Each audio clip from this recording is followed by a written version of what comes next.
again for another episode of HR Shouts and Whispers. We are now at episode number 31 and ang topic natin ngayon, sobrang ganda nito, the art of communication.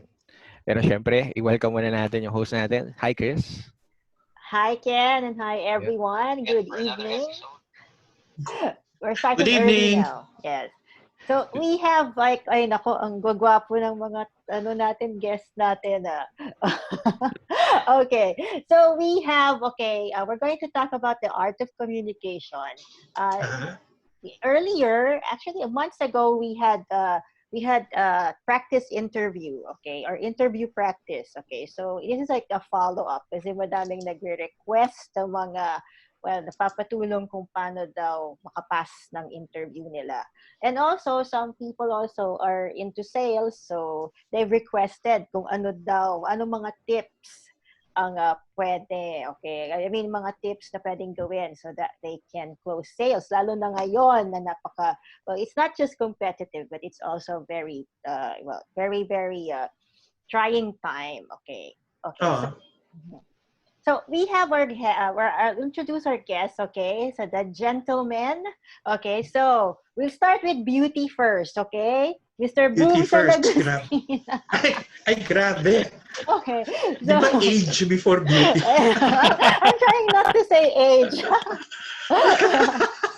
Okay, Grabe. wisdom Parang, first parang before subtle beauty. insult. Okay, so Mr. Boom San Agustin, okay, he's an author. Okay, he's also a coach and he's also a sales management consultant. Hi, Boom, how are you? Hello, hello. After insulting me, I don't know how I feel now. We're friends. Okay, it's also Boom's second time to guest in Yep. our podcast. Yep. Okay. Yeah. Okay. And then we have, okay, Philip Nucleus of COMPETAD, Professional Training and Good Development. evening. Good evening, everyone. Good Yes. evening, Nuke. Yes. Nuke is also part of Philippines HR, right? Yes, I used to be part of the Philippines HR group. Right now, I'm inactive, pero we still have connections. We can still get in touch, of course, with board members and incorporators. Yes. And all the way from Baguio, we have Mr. Bo Moldes. Okay. So, Bo Moldes is a digital marketer. He's also a copywriter, and he's with Social Media Social Media Academy. Academy. Yeah. Social Media Yes. Academy. Okay. SMA. Okay. Thanks po. So, how are things there, Bo? Malamig. Yeah, pretty Wala ba much. kaming strawberries? Yeah, it's a bit warm here at 21 degrees Celsius. If only I can go down to you guys, and I'd love to bring some Baguio goodies to you guys. So Yeah, well, you can don't visit. go down yet. I I don't know. think they'll let you in. You're safer there, I think. I am pretty much. I'm stuck in my room, so keeping myself locked down. Mhm. So, yeah. No cases naman in Baguio. There are, but and there's a time na it escalates, but it's pretty much contained. We Okay. have good Cool. leadership here. Mhm. Our mayor is well loved and well obeyed, so it does work out for the good. Good. Uh, Sige. so, but kasi this one is a busy week, diba? Everyone appeared in the streets. Everyone is out, I think. Okay, except me, kasi hindi natatakot pa rin akong lumabas. Okay. So, anyway, we'll start with Luke, okay? Kasi he's also from the HR communities, okay? So he's been lurking there, okay? So how are things in the HR communities? Ano ba ang mga pinag-uusapan, Luke? Okay lang naman, maraming pinag-uusapan. Sobrang busy ang HR ngayon kasi syempre, when you talk about the pandemic COVID, syempre it's an HR matter. Di ba? Maraming mga kailangan ayusin. You have to create policies. You have to make sure you spearhead communications and all that sort. So quite busy in the HR community right now. So, yung pagbalik ba sa work, did everyone go back to work or was it just like partial? For COMPETAD kasi we are a very small group only. So we only have 4 full-time na employees and all the rest are consultants because syempre iba-ibang mga linya ng ano and they're also practitioners in their own field. It wasn't that difficult for us to get back to work because we only have a few people coming back. Pagkatapos syempre even social distancing even is not a challenge because there's enough room for everybody. So what we have ano parang work at home din yung setup kasi namin sort of no parang bahay din yung aming office. So what we did was we had one of our staff members just stay here throughout the week tapos uwi na lang siya pag weekend para i-minimize yung ano paglabas-labas para mas safe. Yeah, everyone's trying to be like safer. Okay, kasi nga we know that we have to be preventive. How about Sibo? Kasi Sibo is, social media academy. So he's been around in the social media groups, freelancing groups. Okay, ano naman yung mga concerns nila? Well, personally, when you're working at home, minsan you forget that there's an outside world. So personally, I've been staying at home. I have been unscathed from the effect of the ECQ kasi all my work is at home. All my connections are online, virtually. So I can do my work while feeling comfortable. But don't get me wrong, meron pa rin anxiety na nafe-feel kami mga freelancers. Kasi when you look at the social media feed, you cannot differentiate between what's nega and what's positive and what's real and what's fake. So as much as possible, work hazard. I mean, working in social media actually has become a work hazard for me when it comes to mental health and also if my work ako na bawal mag-social media, it's actually therapeutic for me. Pag hindi ako when I don't get to look at my social media feed, it's like, oh my goodness, I feel more relaxed, I feel more clear, ganun. And yeah, that's probably one thing na concern namin ng mga freelancers. Going online, the work there, there's stress there. If you are pamilyado, it's also a concern kasi you have to take care of your family, you have to take care of your spouse, your kids, and you have to do this thing. People say that, oh, home base ka lang, madali siguro trabaho mo, but really it isn't. So we have our own specific challenges that most people do not really get to see. Pero yung lack of job, if you have, I did get to lose some jobs on my end kasi like may mga clients na, okay, we don't have any more budget, we have to let you go, but there are still some, so it's a blessing for us. But there are some things that we have to consider as well. It's also like a period of adjustment because because like if your clients like they don't have a budget and they're very affected, I mean severely affected by the pandemic, so they won't, diba? It's not, I mean workload will not be jobbed out to you, parang ganon, and you don't get paid.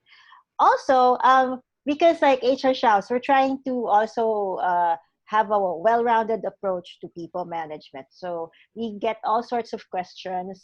We get questions from people trying to get SAP, DSWD SAP, okay? And then... by the way, you don't say SAP. Magagalit yung mga tao sa SAP.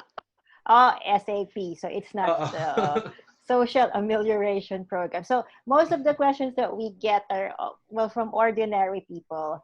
They are quite fearful because I think they got double. They got SBWS and they got SAP. So we're telling them you have to return your SAP because you're employed. That's why you got SBWS.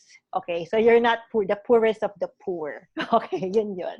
Okay, and then also freelancers have been asking us, ano daw ang pwede nilang makuhang aid from the government? Well, unfortunately, there's none. But you can, if you've been paying your remittance or as a volunteer, as a voluntary member of SSS, you can probably file, if SSS is open, you can probably file for calamity loan there. Okay. But hopefully you've been paying it, okay? Because some people, they just prioritize PhilHealth. Anyway, going back to our topic. So we wanted to have this topic also because I think it was very stressful for HRs because we had to go through a lot of communication situations. Nook, can you cite like one example of a very very trying communication situation Uh, or miscommunication? Very challenging communications issue, no? Uh, Well, of course, when we went to the quarantine period, hindi natin expect yung kailangan natin na mag-work from our homes. It was a very big challenge because there are some employees of ours who didn't have quality internet at home. In fact, some of these employees were even thinking, dapat yata meron na akong internet service at home. So that's one of the challenges. Not everyone has access to the technology that now becomes a need because before, hindi natin nakikita yan as something that we need to have talaga sa bahay. Pwede tayong may cellphone lang ako, happy na ako, okay na yan eh. But now, in the light of COVID, kailangan may internet ka. Sometimes you have to talk about things. Yan nga, nauso din ang Zoom, no? Even us in our company, we didn't have Zoom prior to this particular pandemic. So yan ang isa sa mga pinaka-solid challenges in communications. Pero siguro isa rin yung hindi kasi streamlined yung magiging process ninyo. Iba kasi yung dati yung nakasanayang proseso ng pakikipag-usap, madali lang kasing kausapin mo lang ng harapan. Ngayon, hindi na ganon. So, ano yung mga tamang avenues to talk about it? Kailangan ba nag-uusap ba tayo sa Facebook chat? O kailangan ba meron ba tayong other means of communicating? So, these are things, establishing parang a new procedure on how we can officially communicate in the workplace. Yan po yung isa sa mga nakikita nating bigger challenges po nitong ating kinakaharap ngayon. Yeah, you have to understand that most HR professionals, they're actually used to office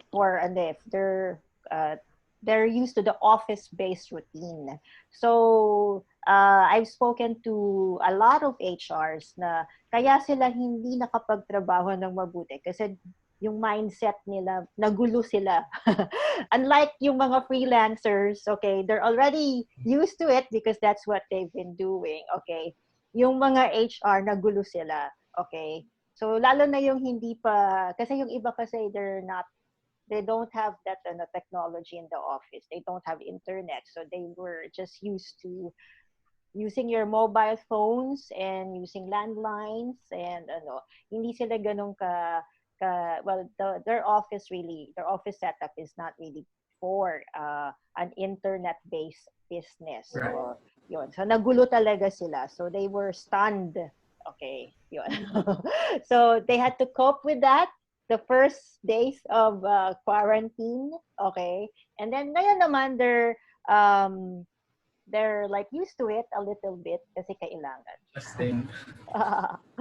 Okay, how about in sales boom? Okay, so how was your activity? How are salespeople coping with it?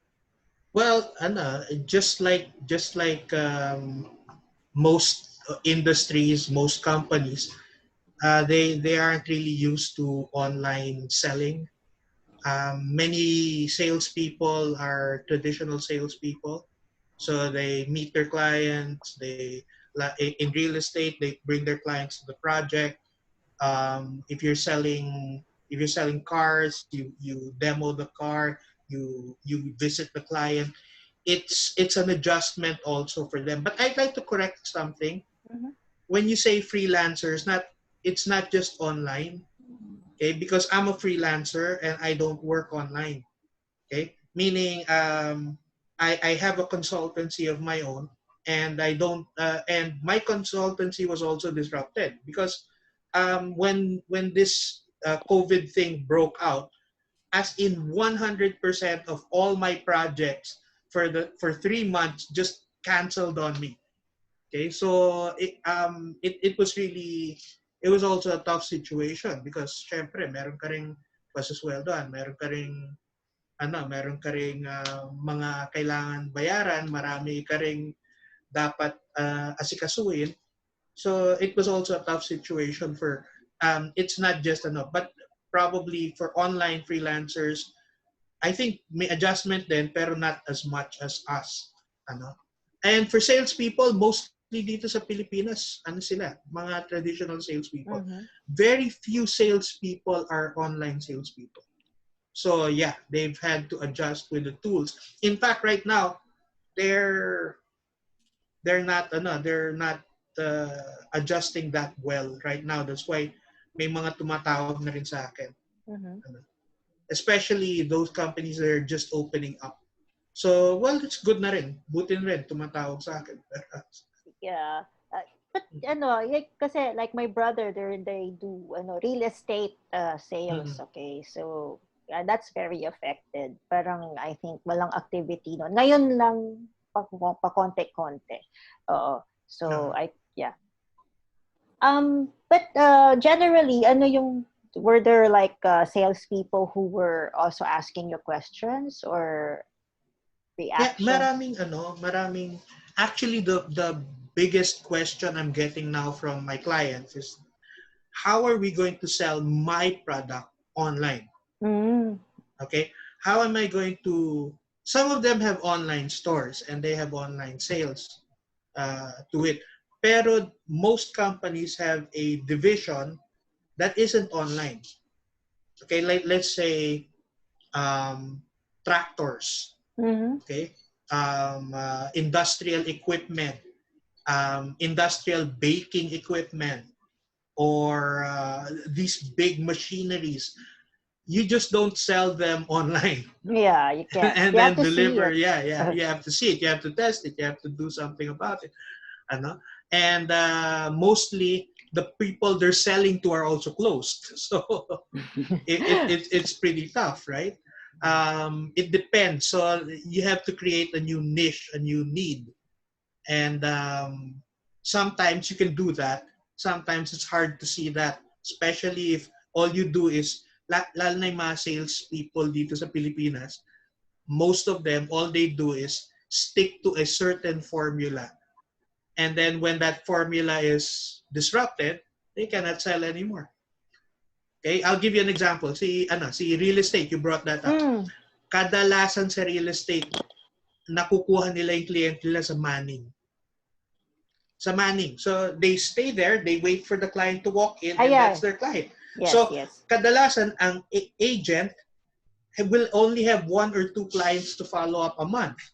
Maswerte pa yon. Mm-mm. They don't have other means to sell.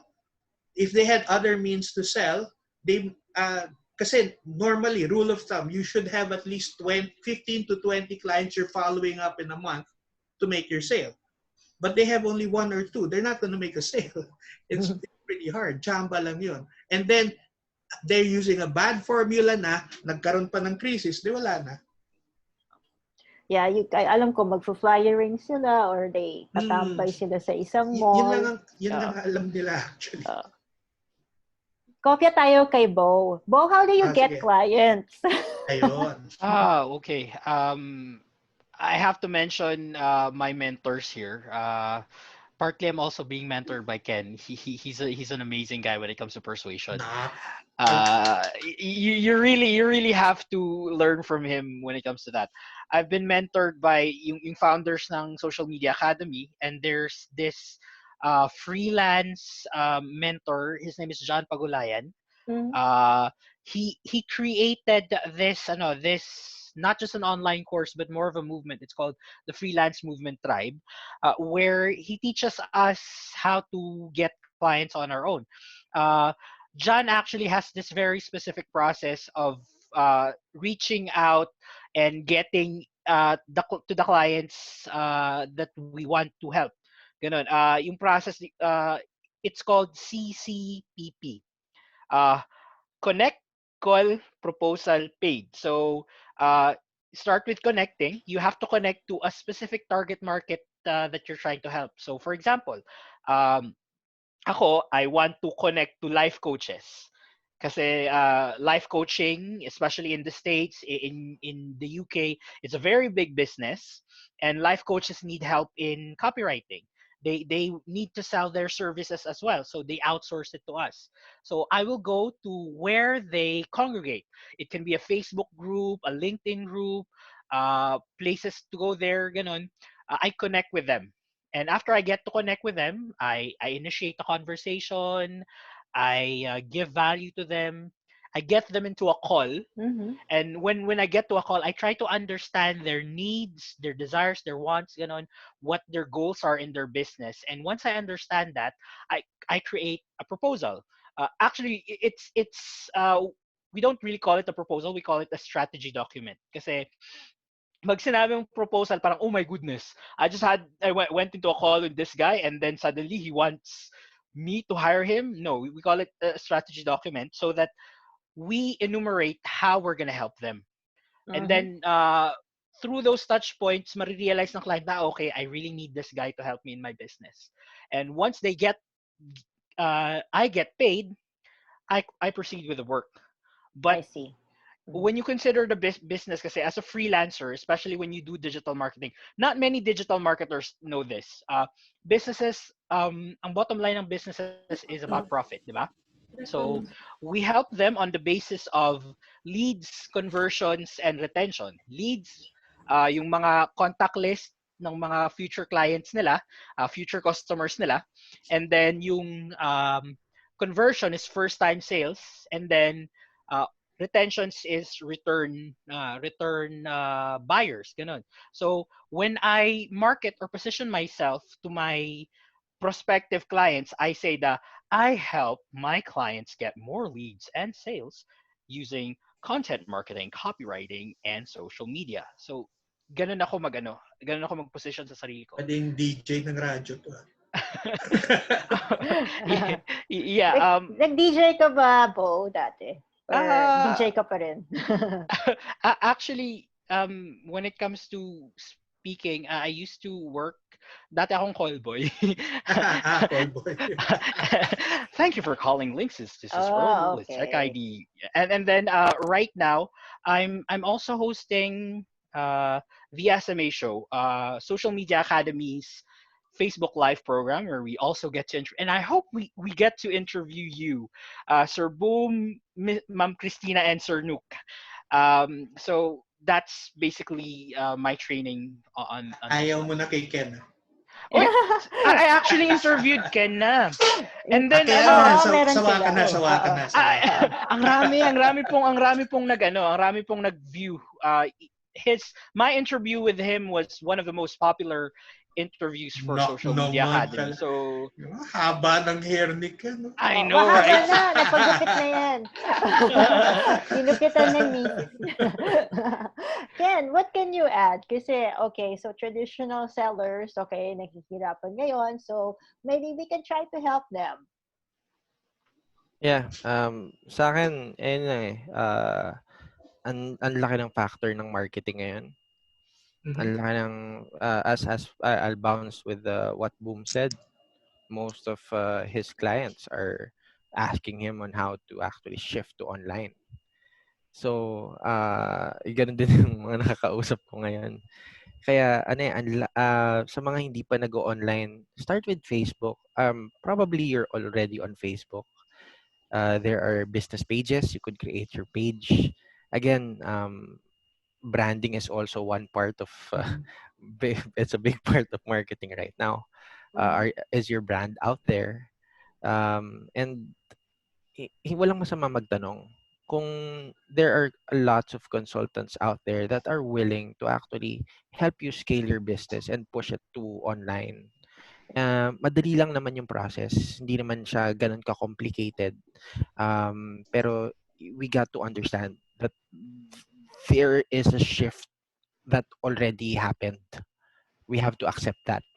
Okay? So, yun nga, sales and marketing and human behavior will always move forward, will always change. Now, it's up to us to adapt to it. So, if you're in sales, of course, you're in business, you're looking for sales, diba? Closing deals. And nood kayo dito kasi these guys here are really the best and sobrang dami natin matututunan dito. So, I'm really excited to actually learn from all the people inside here. Yeah.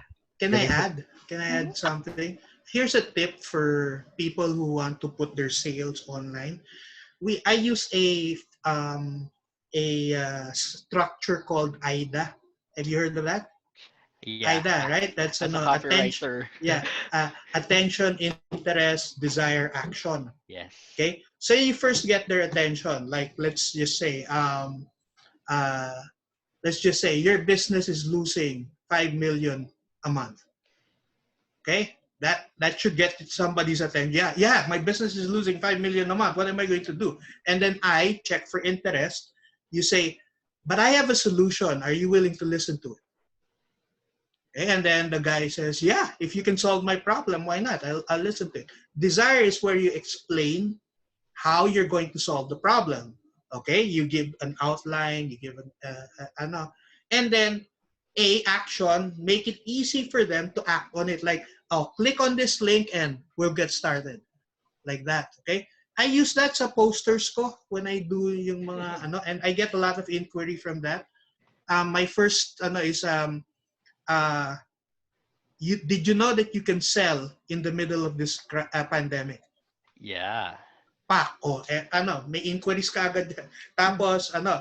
Tapos, if you want to know more, nilalagay ko, I can help you. Yun ang interest ko, I can help you. Tapos, meron mga maliliit na salita kung how I can help you but not giving it all. And then, if you want to know more, call me at this number. And I have actually, marami akong naging inquiries dahil lang dun sa one poster na yun. AIDA, it works. Sir Boom, can I add to that? Yeah, sure. That's actually one of the formulas that we use as copywriters. And then here's another formula that you can also use for your viewers. Building up on AIDA, it's called PAISA. Okay, PAISA. Yeah, I know that. PAISA stands for problem, agitation, invalidation, solution, and then action. So problem, you state the problem like, aren't you getting any more sales? You're not getting any more sales. And then yung agitation, you drive in on that pain point. Like you've tried talking to this provider, you tried using this platform, you tried doing this, that, but it doesn't work. Kasi when you actually drive into the pain, people will say, oh my goodness, this is me. This is what I'm doing. Exactly. And that's your invalidation. Yeah. Well, none of these things all work. What are you supposed to do now? Talking to this provider did not work. Using this platform didn't work. What are you supposed to do now? The S is your solution. So like you said, with the desire part, you're enumerating what you can do for the audience, the listener. And then after doing that, you go to yung action. Like, how do you get it? So all you have to do is click on this link, or all you have to do is call this person, and so on. And the thing with doing this is, and I guess you also know this, Sir Boom, you know who your target audience is. Kasi like, there's a dictum that goes na, if you sell to everyone, you sell to no one. So you have to know the specific audience that you're selling to. And once you know that, it's easy to create this kind of AIDA or PAISA ganun. As a copywriter, I call it a strategic marketing message. When you have that strategic marketing message, it's easy to convert them to whatever cause or whatever offer that you are giving to them. So yeah. In fact, clickbait is AIDA. Oh yeah. Clickbait Very is AIDA. much. Like, okay, lose 30 pounds in 3 days. Oh my goodness. Okay. I need that. That's the attention, di ba? That's the A in AIDA. Click here to find out. Yun yung I, check for interest. When you click, then you'll see a long video selling you all these products. Okay? And then, buy now and you get this. Yun, may action in the end. Yung mga ganun. Yes. That's AIDA, basically. Okay. Sorry. Siyempre, napakwento tuloy. Hindi, maganda yan kasi, a lot of, madaming nagtatanong, and of course, this will help people who want to, be able to have some sales this period. Yun. So, tanongin naman natin, sa mga guests natin, first impressions, because like, this is a period also that a lot of candidates or a lot of openings are being offered. Kasi there are vacant positions or temporary positions being advertised. So, to help our job applicants, okay, so how can you have a good first impression in a medium na parang Zoom? Kasi ngayon, people will be doing online interviews na eh. So how can you help people first time that they're going to do an online interview? Siguro si Nook na yun dahil maganda yung first impression kagad ng screen niya, di ba? Nasaan na si Nook? Looks That is really professional. flattering. So thank you. But I think maganda rin nga na itanong natin kung paano tayo makaka-build ng first impression. And I think it has to do about your overall impact when you look at the camera. Kasi ngayon hindi ka na makikita ng harapan, di ba? So you have to make sure that you practice. I mean, nothing comes out of, talent. Hindi ka naman pinanganak tapos may kaya ng kakagad na humarap sa camera, maganda kakagad tignan sa camera. And sometimes not all of us then really look pleasant right away. So you have to make sure you groom properly. You have to make sure that you also speak with confidence when you have to speak. And syempre, when you're talking about speaking with confidence, hindi naman yun yung klase na, di ba? Hello! Tapos confident agad, di ba? No, hindi naman ganon. So you also anticipate what are the things that the employer or the potential employer are going to ask. No? So you write down all of these things in a sheet of paper. Ako noon, a good practice that I have when I want to really impress somebody dahil may interview, because just to tell you honestly, I'm in the training industry and I've been here for a really long time. But naturally, I am a very introverted person.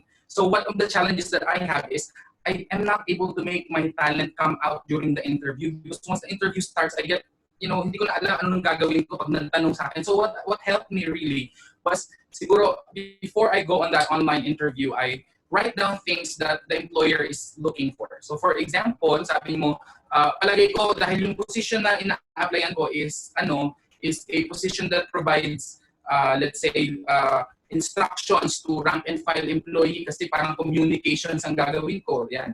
Kung halimbawa yung hinahanap, ano ba yung characteristics na hinahanap ng employer para dito? So maybe if I'm saying, okay, one, leadership.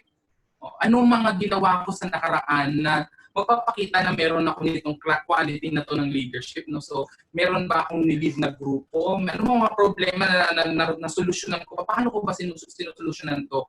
Tapos doon ka magbaback. So when the potential employer asks you a question, so how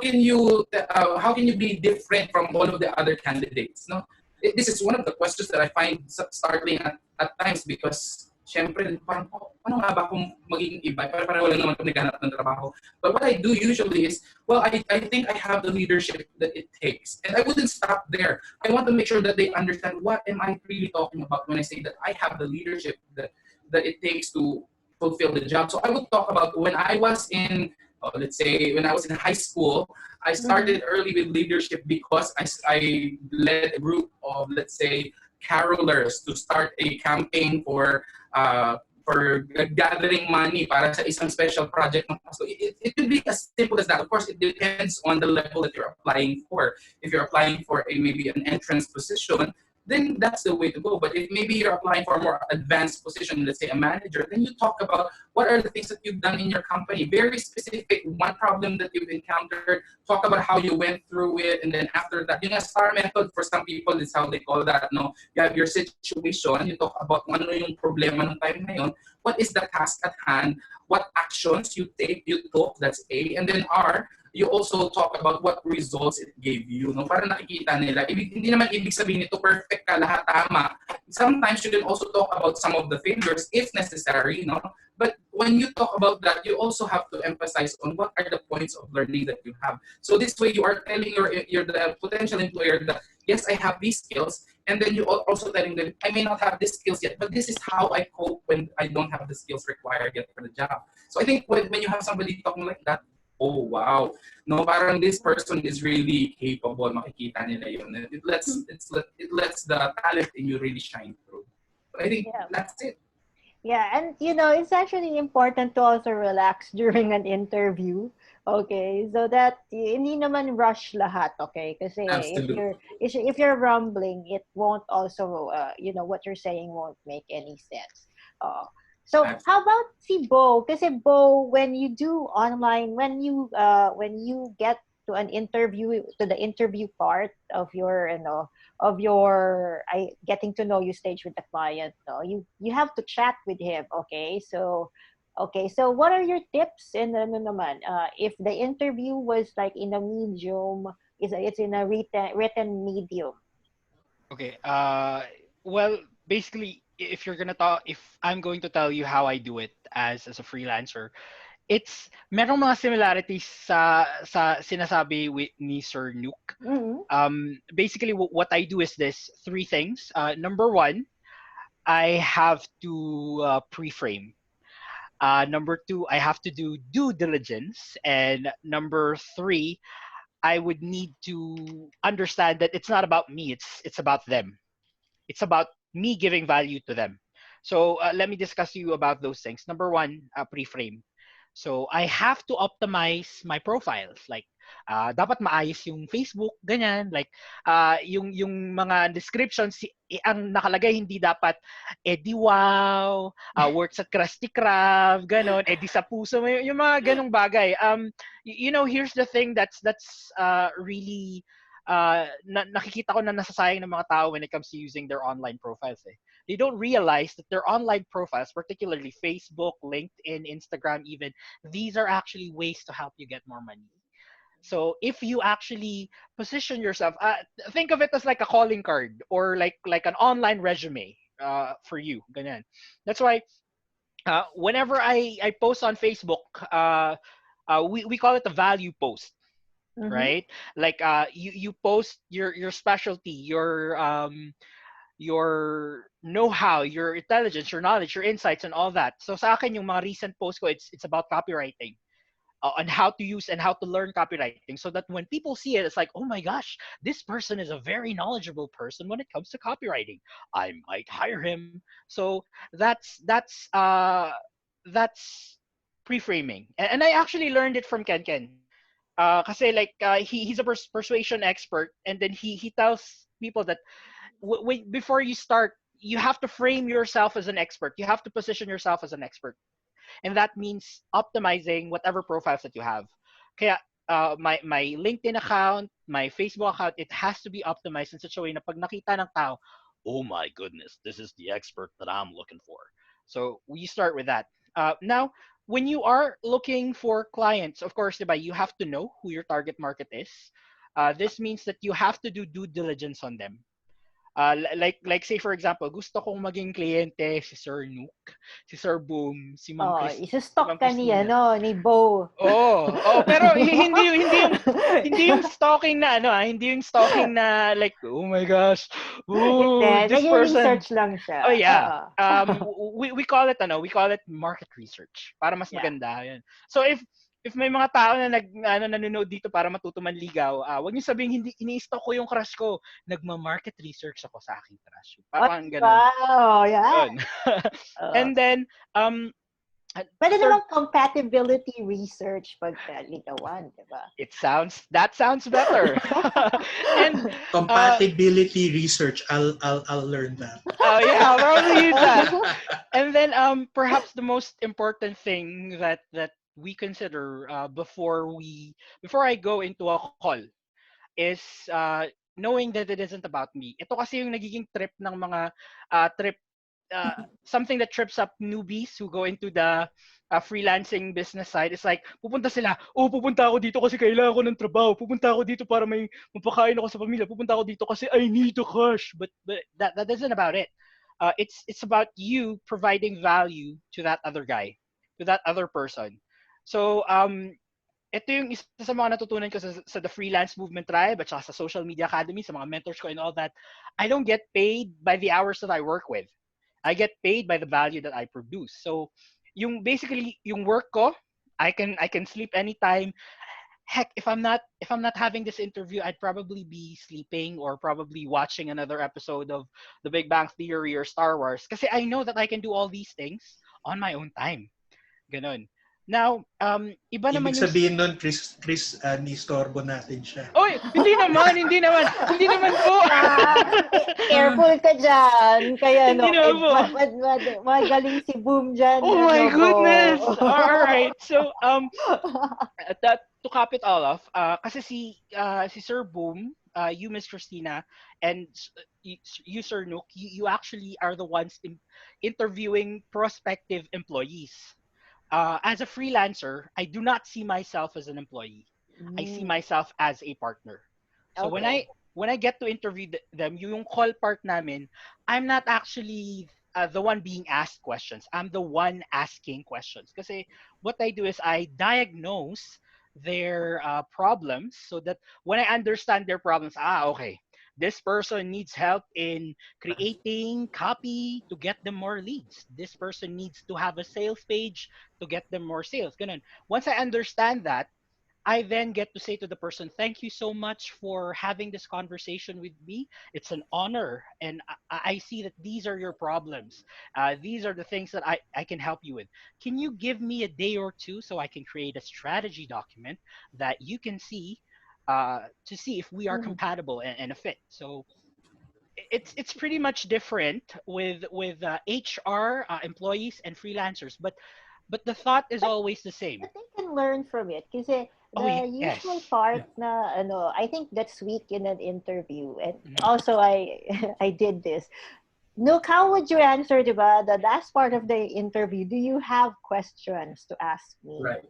Absolutely. Right? It shows yung ano, 'di ba, yung interesado ba talaga to na maging part ng company. Actually, one of the saddest parts that happened to me during an interview is minsan na-impress ka dun sa employee, and then sometimes you ask them a question that goes back to the reason why they're there with you. Sabi nga Mm. ni Bo kanina, no, na marirealize mo they're just there for the money, and Yeah.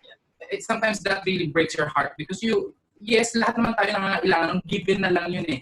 You can speak with that and be honest about it. But I think what employers are really looking for is what is something that you can give back to the company. Kasi babayaran ka naman, wala namang ano dun eh, wala namang question dun. Kumbaga, hinahanap lang namin kung ikaw ba talaga yung dapat bayaran kasi meron ka nung hinahanap ng company. Yeah, might I add to that, Sir Nuke? I think you would agree with me that employers, freelancers, and all that, what we're looking for is value.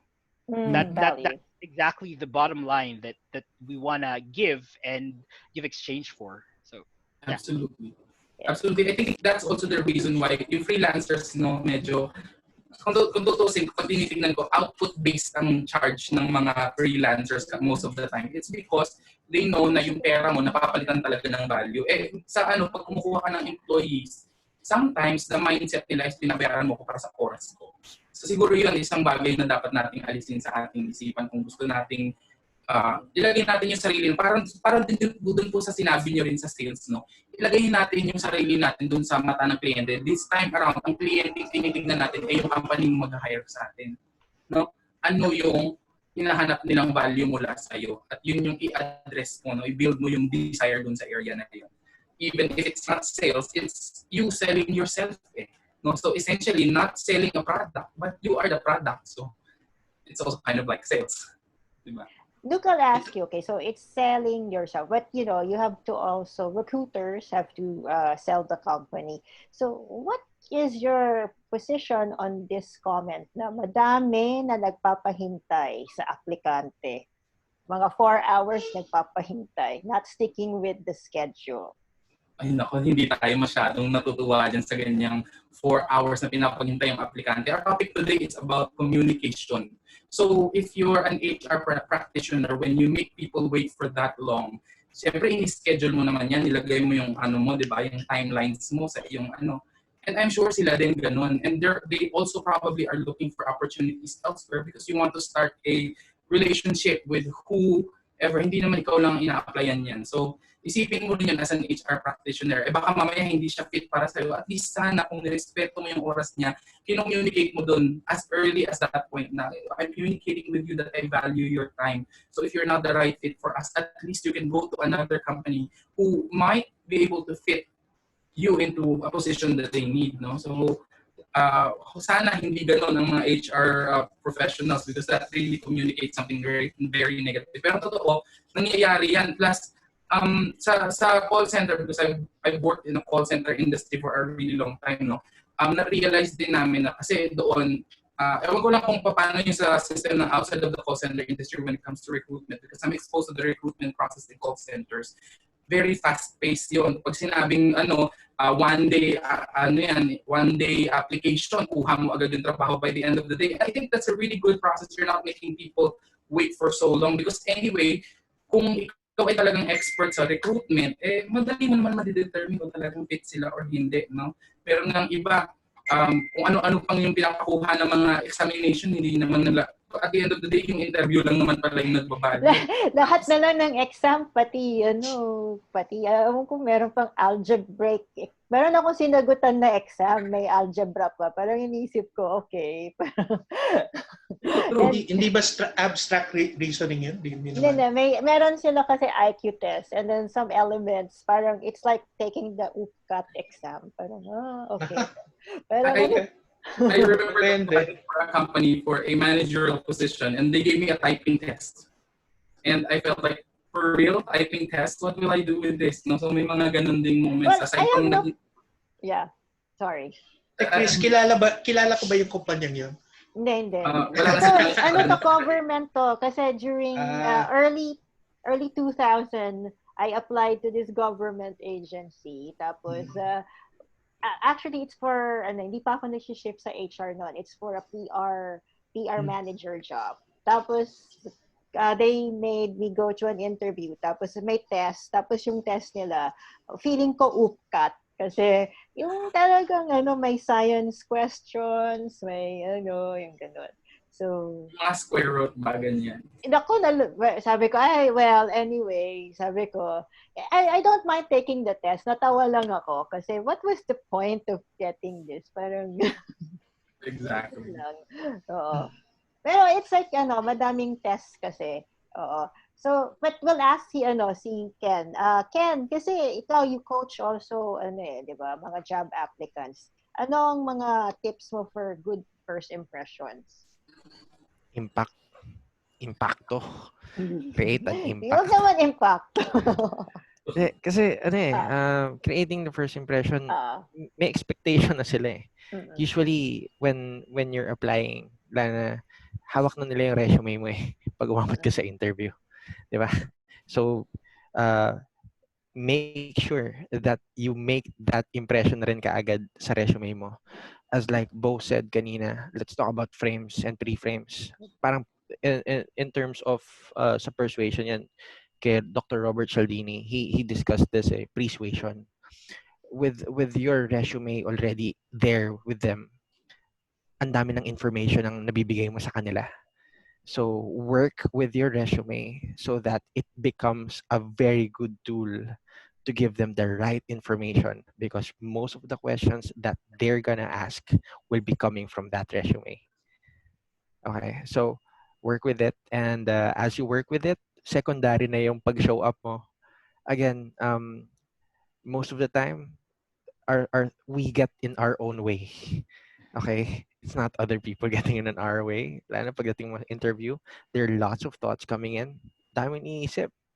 And then, nahahadlangan ka ng sarili mong thoughts. Kakabahan ka. Gumagawa nga kami ng script kanina para lang sabihin, pag nabulol ka, sabi mo lang, yeah, I'm sorry. It's just actually my first time going to the interview and I'm quite nervous. Pero, papractice mo yung ngiti-ngiti mo. Ganun, ma-acting na ganun eh. Pero, again, creating that impression, start with giving them the right information through that CV and then afterwards, showing up and creating the frame. Again, look at all of us here right now. Maayos ba yung background namin? Because we're creating that frame. Si Bob tumingin. Ako din, napatingin. May picture frame naman. Yes, malinis. Pero yun yung nakikita ninyo eh. I mean, pupunta kami dito, we're gonna talk about communication. What you're seeing right now is how we communicate. These are your impressions of us. Even if we don't talk, what you see is already an impression. So work with it. It's very, very important. And then, mas madali na yung presence mo na lang. Create the presence, body language. Ayusin mo yan. Practice mo yan. And that creates a long-lasting impact. So sa akin, yun lang sa interview. Ang tinuro ko kanina is, una, yung impact mo sa simula. CV, tapos yung impact mo personal, tapos susunod doon yung lasting impact.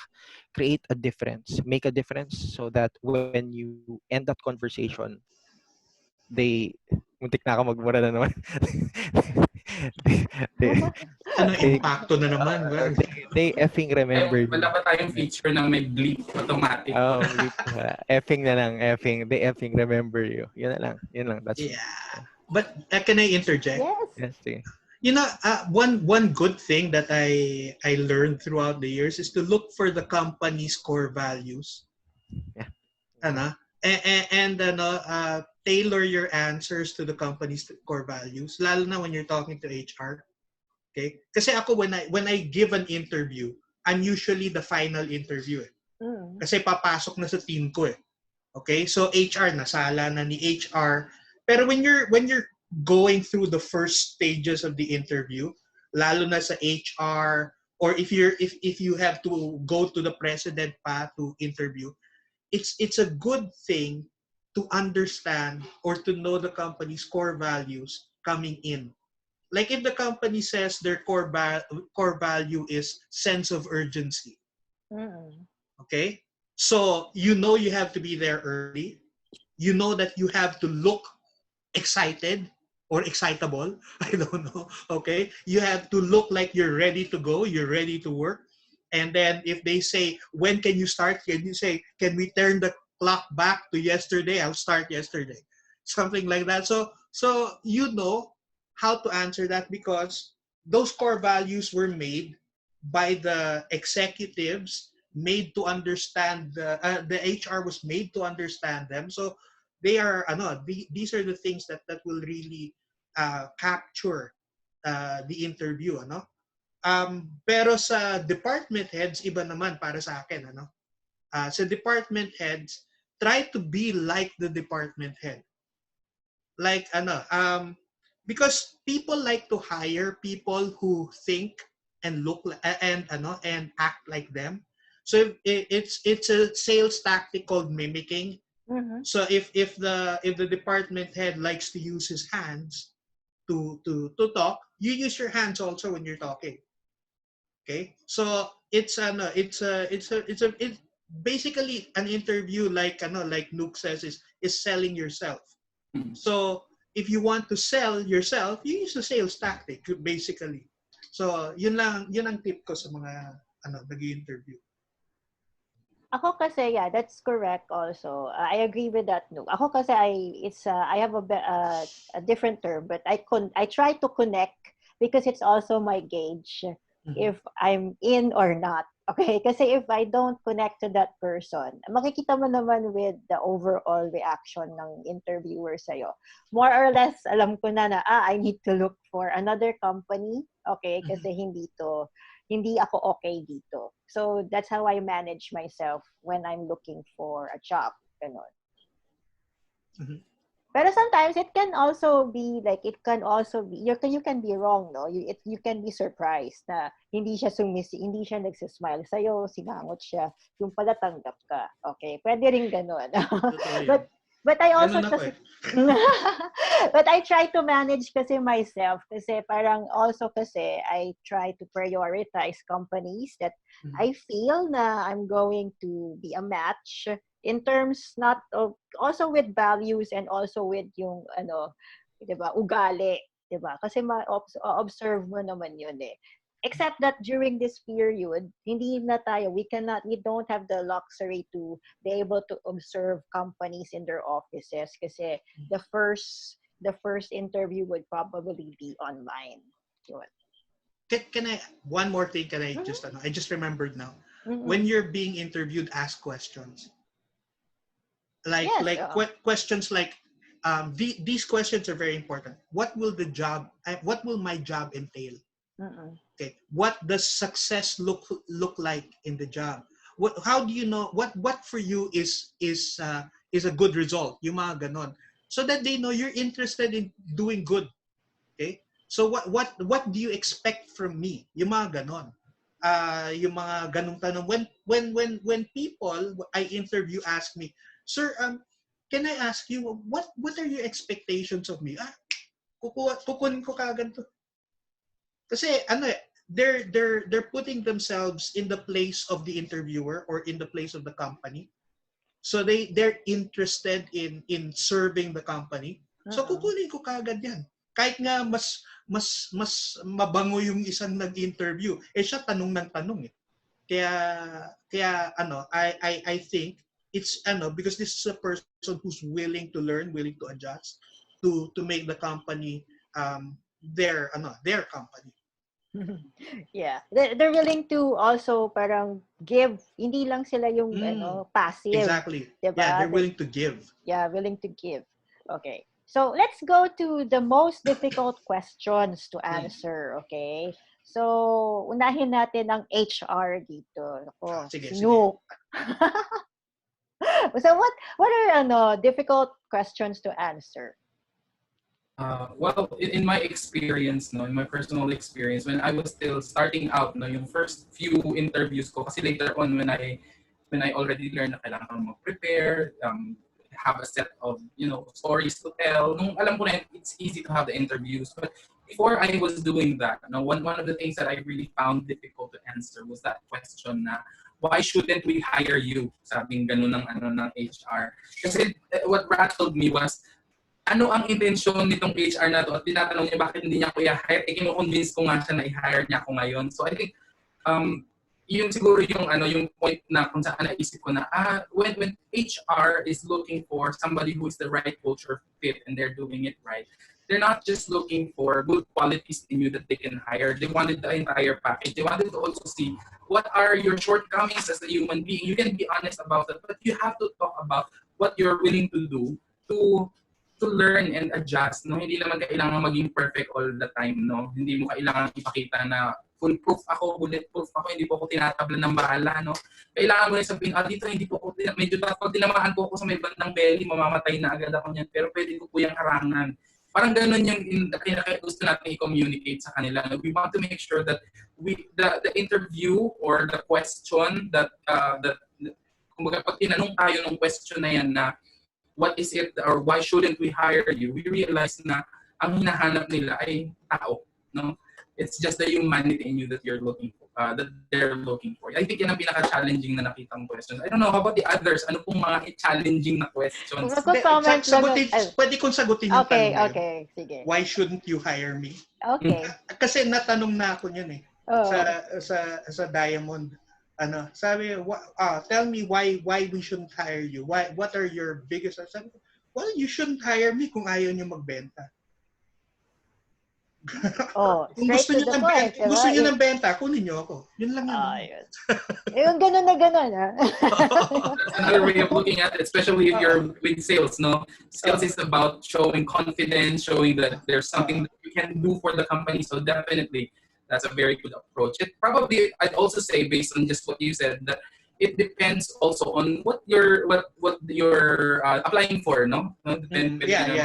True. Sa ina-applyan mo. If you're applying for, let's say, a position who's in like caring for people, probably an HR position or maybe a customer service, they also want to see this kasi kami sa customer service, our purpose when I already was the one interviewing, nasa flip side na ako ng interview, na tanong ko rin kasi ang isang kasamahan ko kung bakit tinatanong niya question na sabi niya, well, nandito tayo sa serbisyo, no? Kapag nasa serbisyo tayo, ang gusto nating makita is people also have vulnerability. So it really depends on the kind of positions siguro na ina-applyan natin. Thank you for sharing that, no? And it really gives good insight for our potential applicants sa next interview. For HR positions, if you're asked that, I always answer it with well, you shouldn't hire me if you're not interested in professionalizing your processes. Parang ganun. Tapos sabihin mo, nakatingin ka, eye-to-eye contact. Ganun.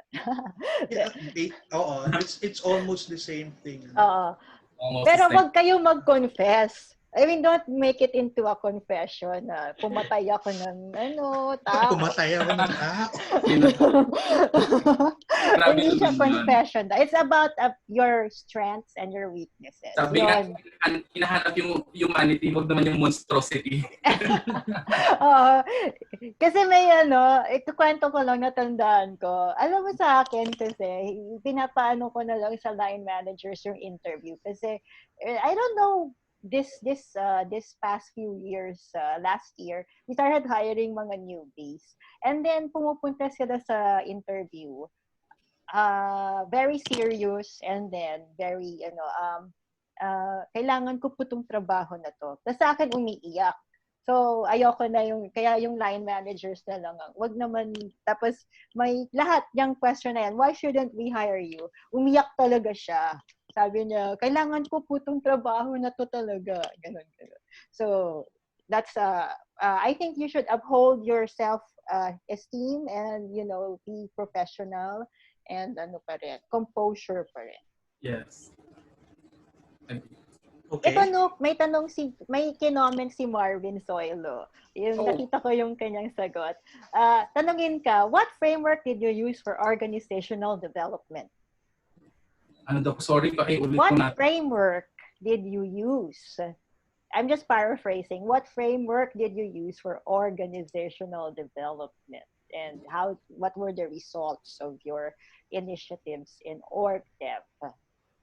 Yun daw yung difficult question. Hindi yata sa linya ko yung organizational development. So, but in training, what framework did you use for training and how did you measure results? For training, when we talk about training, when we develop training modules, ADDI model ang ginagamit po natin. No? So we come up with our training plan based on analysis, and then we come up with our design. We check what our resources are when we create our training modules, and then after that, we implement the training design and check afterwards what are the effects. No, in evaluate, we come up with a way of measuring the results of the training. So if that was what the question was all about, that's a kind of approach that we use sa training po yan. Okay. I don't know if I really answered the question correctly. Yeah, okay. You answered your question. Parang keywords lang, no? Para to help our HR friends who are also looking for jobs right now. Sige, ito, may tanong ako sa inyo. Yung common din itong tanong na to kasi I do questioning different, pero a lot of times I've heard this before. How do we know that you're going to stay with us? Ay, nako. Yung sagot ko dyan, Sige. It's always, palagi ko tumatawa ako dyan. Sabihin ko lang, ma'am, give and take yan, parang boyfriend, girlfriend.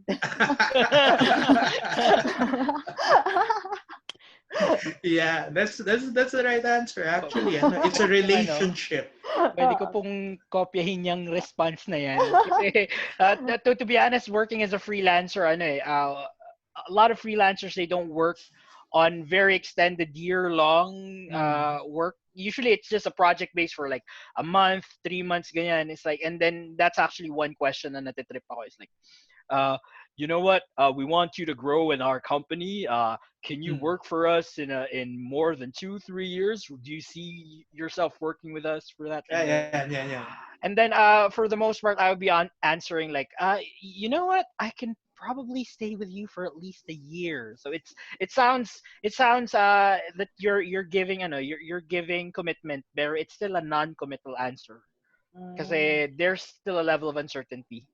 And that is one thing that freelancers have to know. And then thank you for that answer, Miss Christina. Kasi like, okay, Kasi yung bumalik ako from, I had a work, I took a break from work, okay, and then pagbalik ko, I was going to a series of interviews. Tinanong namin, nag-consultant ka na, you opened your own business. So, how will we know that you will stay with us? Parang yun yung tanong. Yeah. So, sabi ko, well, it's like, I'm a person, well, yung boyfriend, girlfriend, just to drive the point. Parang sinabi ko is, it's give and take. I'm your employee, you motivate me, I will give you, okay, the best service, okay?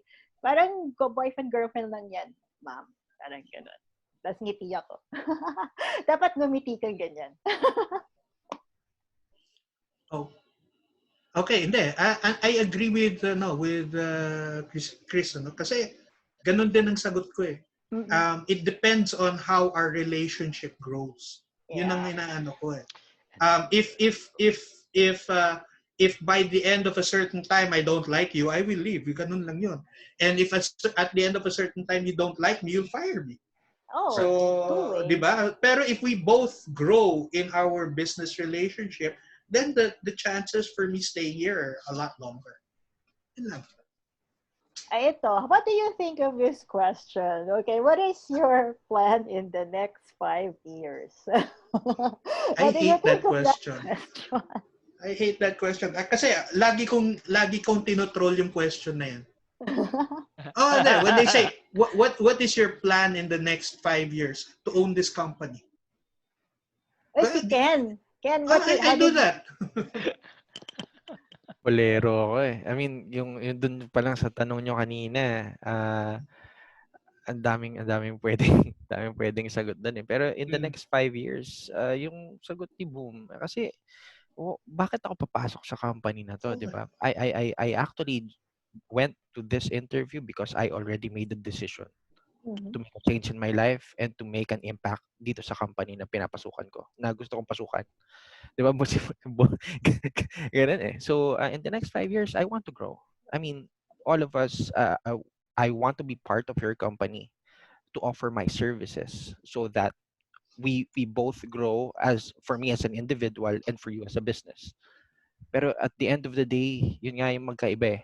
Maganda pag ang nag-i-interview sa atin yung may-ari. Pero kung ang nag-i-interview sa atin is yung recruiter din, yung employee, yung sa HR, you got to understand that most of the time, they're just doing their job. Right. So for you to actually say that, minsan walang effect. Kasi because they're not result-oriented. They're looking for statistics eh. Pak, may criteria, di ba? Okay. So, pag ganun, you could address the human factors that the interviewer has.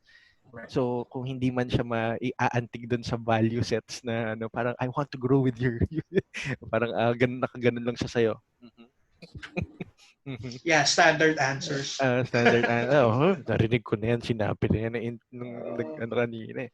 Ang pwede mong laruin doon is understand that their checklist. So, if they're asking parang how do you see yourself in 3 to 5 years, very simple.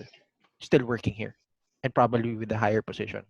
Hindi na ako maghahaba ng answer kasi ano lang yan, the jump lang sila, gusto lang nilang tapusin yung questionnaires. Ganun.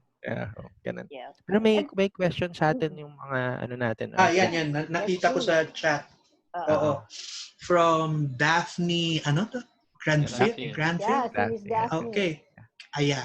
Thanks. May you ask our guests if they also give chances for applicants to raise questions before the interview ends? If so, what challenging questions did they encounter then? Questions from the applicant. A challenging question from the applicant. Sige, mauna kayo. Ako, maganda story ako dyan. Okay, but first of all, I encourage applicants to ask questions, okay? In fact, if they don't ask questions, nagma-1 sa akin yan eh. And usually I'm the final interview. I'm not the pre-interview. I'm usually the final interview. So I really encourage that. Now, what is the most difficult question an applicant has asked me? Okay. Well, I think the most difficult question an applicant has asked me is, Sir, pwede bang taasan yung sweldo? Yes, tapos may budget ka, di ba? Qualified pala siya. Tapos, gusto mong kunin, tapos ito yung binigay na budget sa'yo. Yun yung that's because automatically you feel na hindi siya magiging kontento dun sa trabaho eh. So, your dilemma now is, will I hire him knowing he wants a bigger salary? Or will I just say, okay, this is all we can offer. It's up to you to make that decision. Yun lang nun. Diba? Yun. That's the para sa akin, that's the most difficult question I've had to answer. Ikaw, Nook. I think I have not really encountered very difficult questions kasi I'm more on training and development rather than the recruitment part of it. If you're hiring a trainer, okay, has anyone asked you a difficult question? Ako magtatanong. Hindi lang. Baka lang, Nook. Simulan natin, Nook. Interviewin mo ako, Nook. Sige. Siguro pag in-interview ko na si Sir, makaka-encounter ako ng okay. Most of the time, yung mga trainers, ano rin sila parang doon madaldal at matanong naman sila. Hindi naman sila masyadong nagtatanong ng questions na outside of the box. Actually, that's what I find in trainers sometimes that is, sana medyo kahit paano mas ma-improve. Siguro, me included, we most of the time have a process na, ito yung kailangan na ito yung mga tick boxes na kailangan ko ma-check pag nag-a-apply. Mga ganyan, no? But there are also a few, pero konti lang sila na hindi, hindi ganun yung medyo mas rowdy and coming up with questions. I also find that very difficult to answer yung question na kung pwedeng increasean sila. Pero usually the way that I answer that lang is I just tell them that, yes, right now this is what you will be getting, but if you look forward to giving good performance on the succeeding, when you stay here, when you get regularized after a year, these are the opportunities that you have. So I don't really find it so difficult to answer. After all, what's more difficult and heartbreaking for me was not the answering part of the question, but the fact that na once sinagot mo na sila ng no, dahil yun naman essentially ang sinasabi mo, baka hindi mo na makuha, sayang ang galing, di ba? Yeah. So, yun, I think that's the harder part for me rather than answering the question. Most salary-related questions are difficult to answer if they want. Yung mga more, can I negotiate? Is this the final offer? Kasi, yun. Is this the final offer? Yeah, parang di ba? Yeah. Also, yung during job offer time, nakita mo, like, you did the interview, may rapport, pumasa na sa CEO. Pagdating, kasi HR will also present the job offer. Tapos, ang difficult question is, can I think about this? Ganun sila eh. I mean, these are the applicants now. Parang, can I think about this? Will you give me time to think about this? Well, yeah, of course, I will give you time to think about that. Pero marami ng questions ano pa? Yung Ken, pakibasa naman ito. Yung kay, ito, Janice ko ba to? Dadaanan natin yan isa-isa. Okay, tapos na yung kay Daphne. Okay. Ito yung kanina question to ni Janice ko. Janice ko, next. Sabi ni Janice, what effective interview questions should we ask for the applicant for all positions to make an employer easier on their part? Especially after 3 or 5 years. Iba na rin panahon ngayon. Thanks. Wow. Okay. Just to qualify the question, does that mean na what does it mean na after 3 or 5 years, iba na rin ang panahon?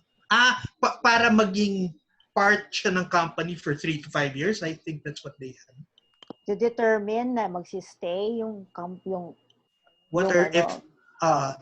is that what you mean, Janice? Siguro ang tingin ko nito is moving forward kasi times are changing. So parang ang tinatanong yata niya is an effective interview question. So pwede niyang tanungin din kahit 3 to 5 years after. Okay. Sige, Janice, may sagot ako sa iyo, Janice. Always be specific in asking your question, especially job specific. Like for me in sales, I always ask my salespeople, paano kung ito ang nangyari sa'yo? Like, let's say, have you ever had a chance, kunyari experienced salesperson na siya, have you ever had a chance na makipag-negotiate pero yung kalaban mo mas mababa ang presyo? Anong ginawa mo nun? Okay? It doesn't mean na pag mali ang sagot niya, it doesn't mean na na kunyari hindi siya makasagot o medyo utal-utal na siya sumagot, hindi ko na siya kukuryentehin. Hindi. Kukunin ko pa rin siya. I just want to know what I'm dealing with. Am I dealing with an amateur? Am I dealing with a guy with insecurities? So that I know how to manage that person. Okay? So it comes out in my report na ganito ang sinagot niya, ito ang nakikita kong diferensya niya, and this is how I'm going to manage this person. So, it's lalo na job specific. You can say, what if this happened in the job? What would you do? Okay? So that it will come out already yung behavior at yung character ng tao. Okay. Well, any additional? Ito, meron. Sorry. I'm actually typing it right now. Okay. Kaya lang. Ano kasi, I was in nakamute ba ako? Hindi naman. Okay. I was in a session kanina, coaching session. And last week, binigyan ko na sila ng questions. Kasi parang sobrang, nakakaba sila talaga eh. So, ito siguro yung isang question dyan. Sabi ko dyan, convince me. Why I should hire you out of all the applicants here? Why you? Yun lang. Siguro that's a very challenging question. And Okay. that would actually pull out, talagang, hirap. It shows you also how they handle that type of situation. So I think in 3 years to 5 years from now, this could still apply. So, Yeah. yun lang. I have a comment.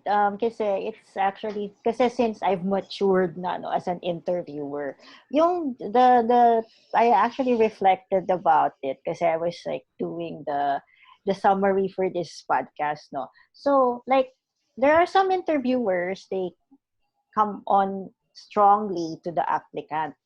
Tinatakot nila. Strong personality. Tinitingnan nila to break. Okay? Kung magbe-break, magpapanic yung tao. Okay? So when I started interviewing, when I was 28, I had that perspective na, sige, I'll look at how he'll respond to me. I'll look stern, I'll look strict. Parang tinatakot ko siya. Okay? And then when I studied HR, okay, yun na, dun ko nakita na you're supposed to sell the company, sell the culture, etc. So I softened a bit. So how about you guys? What's your take about yung mga stories that we hear na pinapakanta or pinapasayaw pa ang mga aplikante? Parang kolehiyo lang. Ako, very violent ang reaction ko dyan. Hindi naman dapat. I mean, that's a power trip already. We never power trip eh. And you're trying to hire a person, leave them with their dignity, And if you're not going to hire the person anyway, why let them go through that? Yeah. Diba? So, lang eh. okay, ang impression mo sa kanya nung bago siya, I don't know if the others know this story, Ang impression mo sa kanya bago siya pumasok dun sa dahil na-meet mo siya sa labas, maangas. Ano mo lang yun, perception mo lang yun, malay mo, may problema yung tao eh. Diba? So, kasi one of the sins of an interviewer is preconceived notions. Judgmental kaagad tayo. So, we should never interview a person with preconceived notions of the person. So, yun yung I think that was a really stupid thing na ginawa ng tao. Sorry, I don't know kung alam ng mga nanonood pinag-uusapan natin. Like ako kasi when I was my first job sa pinakanta ko kasi ad agency. Kaya lang yung attitude ko kasi noon was since I wala pa akong experience, I want to have a job. Sige, whatever, gawin ko na lang to for the sake of tingnan ko kung matuwa, etc. Natuwa naman na hire ako, pero hindi ako magaling kumanta. Disintonado ako. So, pero na-hire pa rin. So, kasi ako naman kasi as an interview. Kung papakantahin ka din naman, dapat i-hire ka. Diba? Pero as an diba? I've been hired off of that po. Kasama na sa hiring yung pagkanta mo, pang ako papasa. Kasi yung iba kasi pinapasayaw pa nila or diba, pinagtitripan pa nila. Diba? So, yun naman, I don't really subscribe to that. Kasi kung hindi mo lang yun naman siya i-hire, don't waste his time. In fact, when you pay per screen, pag hindi talaga qualified, wag mo na invite. Yeah, I agree. Okay. Ken, do we have other Yeah, questions? there is another. It's here in the chat. Look at the chat. Yeah. I'm not viewing it kasi Yeah, I okay. have to Okay. Pero concentrate on the screen. hope that answers your question, Paul. Kasi tanong ni Paul yan eh. Yeah, how to move past, how to conquer the biases of the interviewee. Okay, example yung doon sa viral HR na video who discriminated someone because he was good looking and made him dance and sing. Yeah, I think we answered that already. All right. Yun. Uh, May may Nag-jive ba? may sales uh, question yata dito. yeah, meron. And Ito what are your si strategies? Yeah, In yeah. communicating? Can I try to answer this Sure, because sure, sure, sure, sure, this sure. is basahin mo muna yung specifically question po. what I do, Basahin but mo yung I'm gonna read question. it. Excited mga natin, guest. What are your strategies in communicating with prospects or leads whom you know need your services or products but would always say no? If you have done your due diligence, if you have done your pre-framing, and if you have the viewpoint that you are there to give value, then you wouldn't have this kind of problem.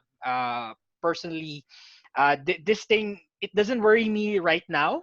Kasi I've gone through all the ups and downs of being a freelancer, like yung magko-connect ka, ganyan, yung aalamin mo. One of the things that I learned from my mentors is yung we use this method created by Ryan Levesque, yung ask method. The first question you ask is what we call the SMIQ, single most important question, which is what's your greatest challenge when it comes to blank? Or for mostly it's sales or increasing your profit or that. Once you understand that about your target market, this isn't going to be a problem for you. The only problem na lang is like ang last na tanong nila is like how much am I gonna pay you ganyan. And most of the time what we do to filter it out kasi 'di ba as much as possible ayaw namin mag-work ng yung ginagahol ka sa oras and they treat you as like cheap labor. I mean that's a sad reality in freelancing. We get our clients from abroad and then sometimes they have a very low view of us Filipinos. Like, since this person is Filipino, we're gonna pay him a lower rate. So it's not something. So minsan ang ginagawa ng mga fellow freelancers ko, they give out an upfront value that is very very high. Like say for example, oh you can work for me. I can work for you. You can hire me as the one doing this for $5,000 a month. And yes, mind you, there are actually freelancers who have done that. I actually know some freelancers who do that. But they actually get hired and get paid that amount because they know the value that they can produce for that client. So these things, strategies in communicating, again, due diligence. It's not about you, it's the client, and you have to pre-frame. You have to go into the interview kasi you guys are HR professionals. So you're the ones interviewing. Na-flip naman on my part. Ako kasi, I'm the one interviewing them. I try to get to understand who they are and the kind of challenges and pains that they're facing. Mhm. And once we go through that process, bigla na lang mawawala yung, oh, I'm not gonna hire this because he's pretty expensive.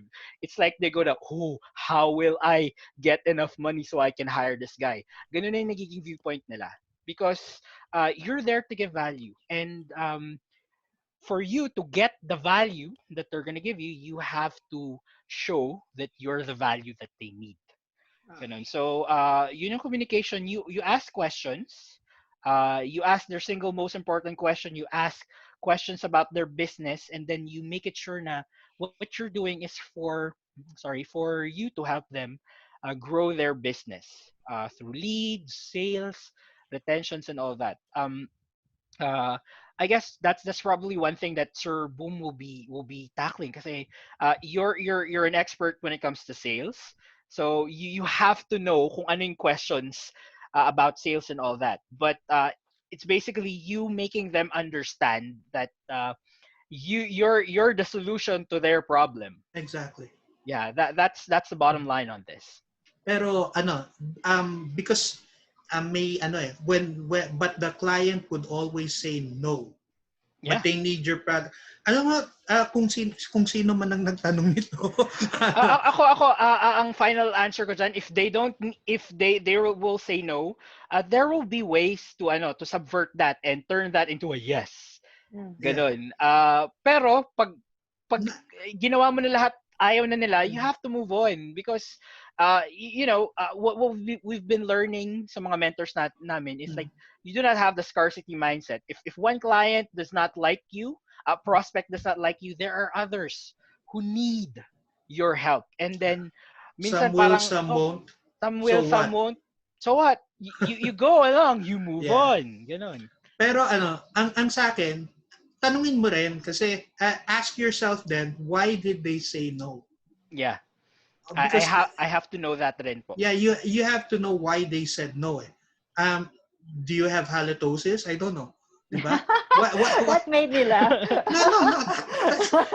I had an agent who had really bad halitosis. Okay? And this guy was not selling because the clients were so repulsed by the breath. He developed the halitosis because he started to have a lung infection. Okay? Oh. So I told him ganito, nobody would tell him that his breath stank. And I said, do you have a problem with your lungs, your stomach, your throat? And then he says, lungs, may lung infection po ako. Well, it's causing a smell, sinabi ko. And you're not going to sell that way. Can you, here's what I'll do. I'll hold your position here for the next month, get that fixed. Okay? So you have to know why, because it could be some other answer. It could be like the person buying your product had a bad experience with your company. Okay? Why So did that's they just being a coach, boom. Kasi most sales managers, sila, terror sila sa mga staff nila. That's being a coach. Oo. Actually, hindi. Most sales managers, ako terror ako. most sales managers, they were promoted from being salespeople. Mga barkada nila itong hinahawakan nila. They don't want to tell the salesperson what's wrong. Or they probably don't even know. They don't want to hurt their feelings. These are most sales managers. They don't want to hurt their feelings. And then, pag napuno na sila, magagalit sila, and then they hurt their feelings. That's most sales managers. So, ang sa akin lang is just try and understand why they said no. Okay? And you'll find out how you can improve what you're doing. Now, if the client already said no, and you can't go back to that client, then don't go back. But if you can go back to the client with a new strategy because you know why they said no, then you'd probably succeed. Yun lang naman yun. So, yun lang ang ano ko doon. Bakit niya sinabi no? Ito si Ken, mabait yan eh. Kunwari. Anong makla-add mo? Si Ken mabait? Si Ken yung ngiti na yan? Ano ko lang, si Ken mabait? Kina-clarify ko lang. Isang malaking question. Sige, next. Ang dami ng questions. Sige. Daming questions. Sige, yung basahin ko lang yung may question dito si JC Garcia muna bago tayo dumaan kay D.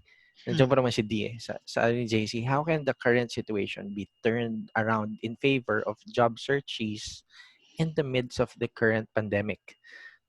Teka lang, medyo HR yan, sige. Hindi, ibig sabihin, paano ka makakahanap ng trabaho? This is a recruitment question, I think.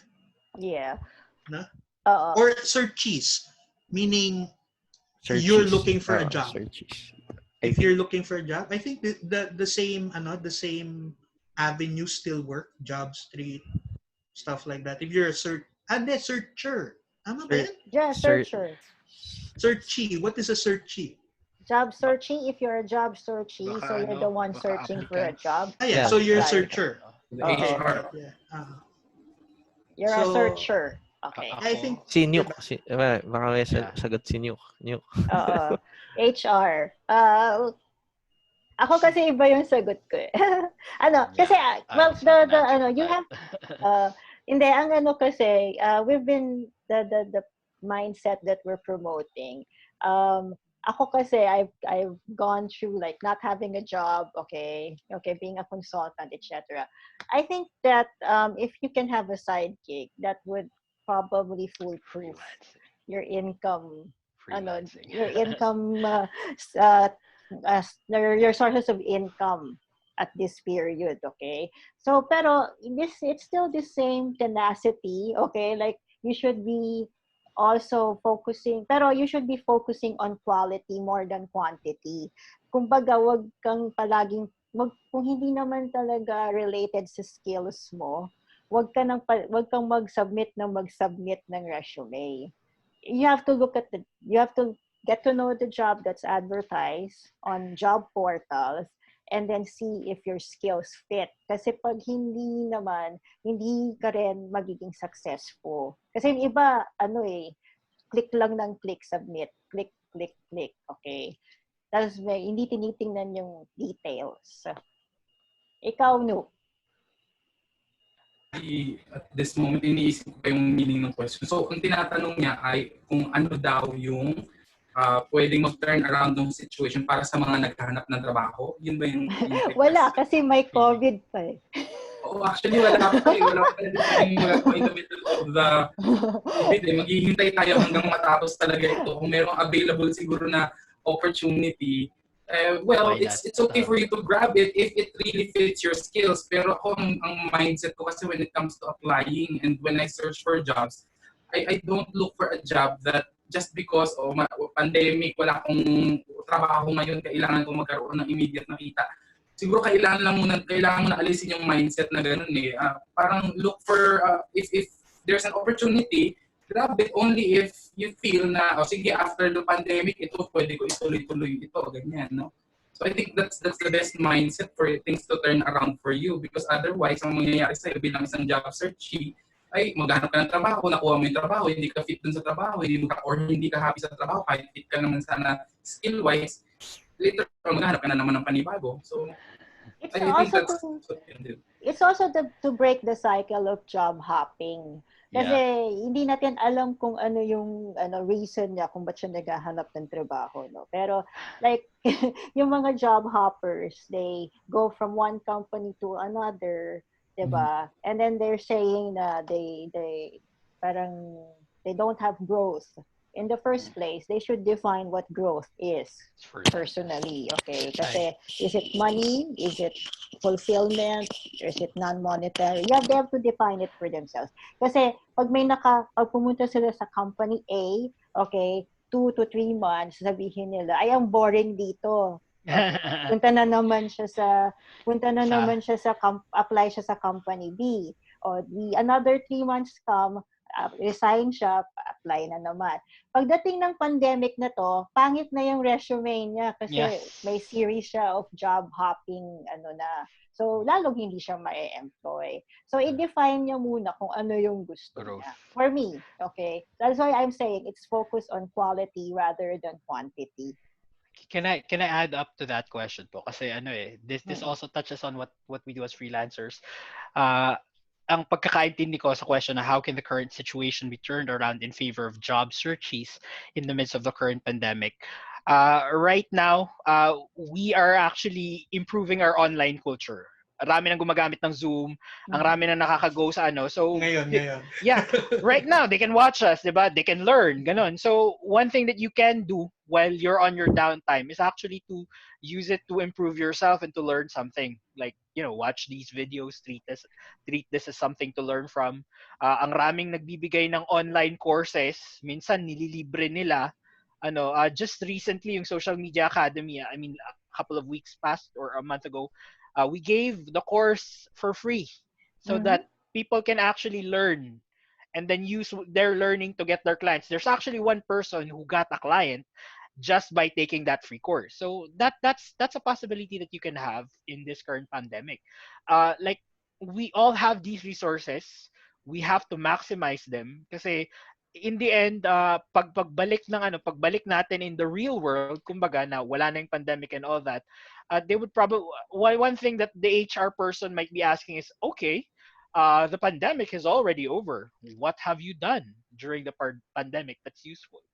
So for us, if we build up our skills, and then yeah, like you said, Miss Chris, we get side gigs as well. If Mm-hmm. you can do that, it can also help us tide over yung lack natin ng cash flow. So yun, skills, and then side gigs. That would be very, very helpful. Okay. Okay, Sige. okay. Boom Ano, si has D? had, si Boom kasi yung, yeah, Ready, like you ready. have longevity already, career longevity. How can you advise the younger people? How did you seek out to be like, a sales professional, etc.? Like, how, I didn't seek to become a sales uh, uh, professional. uh, uh, Ano, yun din eh. Most salespeople didn't want to be salespeople eh. Ano, they got into it by accident and mhm. then fell in love with it eventually. Pero how do you get longevity in Yeah. sales? First of all, in sales, I'm not talking about any other career. Mm, In sales, it's all about competing with yourself. Eh. mm, Okay, I don't know if that holds true for any other career, pero with sales kasi, the moment you start, you can compete with others. Kunyari, you're not the best salesperson, turn it into a game. mhm, Okay, turn it into a game. Gamify your numbers. Like I won't stop prospecting today until I talk to 10 people face to face. Yung mga ganon, di ba? So, kahit abutin ka ng 9 o'clock PM, basta't hindi mo nai-hit yung 10, parang video game. mm, Basta hindi mo nai-hit yung 10, hindi ka titigil. Okay? That's one way of doing it. Turn it into a competition with yourself. And then you can also turn it into a competition with others. Like, okay, this guy sold X number or X volume last month. I'm gonna beat that. Okay, and then you try it. You'll fail probably, but then you keep trying. And then when you're already the best, then the only person you can compete with is you, and that's a good thing. Okay, because you'll always lose, diba? Okay, next question, Ken. Okay, si D. Kay D na Hindi, to. mahaba-haba ito. D. Oh, Musta, nako. D? Tinag ko na si D para Ayan. mabasa. Teka muna, i-share mo yung grade mo sa amin, di? Ano to? Papapizza si D. Nag-minimize kasi ako, Ken, kaya hindi ko siya mabasa. Sige lang. Okay lang. Pero ang papabasahin natin ito, si Bo. Alright. All Bo. right. Question Kasi for May accent si Bo. character. Okay. character. An emotion. all right. Question from DM Angkot. Sakto ang topic sa assignment ko. Thank you po. I'm a student of ECOP's sponsored entrepreneurship class. Thanks to Ma'am Chris. May business pitch demo kami this Friday. I'll be presenting my business idea in front of business owners and gurus. Can you give me an advice how to get their attention and buy-in? Business idea is farm to household segment area. Is Silang and Dasmariñas, Cavite. I have 15 minutes to present. Thank you very much. Gusto niyo ako sumugot niyan? Hmm. Sinabi na ni Bo yung sagot kanina eh. It's just the same as Aida. Find a pain point. Paisa. Yeah, paisa. Yeah, it's just the same as that. Find a pain point. Kasi yung farm to household, what does it solve, di ba? So ibig sabihin there's a problem behind that. Right? Why are you proposing farm to household? Ano yung problema? Okay? So find that problem and then intensify the problem. Agitation. Okay? Yeah, you make it so irritating that the people who are going to listen to you want the problem to disappear. Okay. Okay? So that's the first part of the pitch. A problem statement that will be, out of this world. Okay? And then when you present a solution, make sure that your solution addresses the problem with benefits. Okay? Don't address the problem with I will give you ano. I keep telling my people this. I keep asking them, what are you selling? Cars, sir. No, I'll repeat the question. What are you selling? Cars, sir. No. What are you selling? Cars. No. What are you selling? And then I tell them, no, you're selling luxury. You're selling image.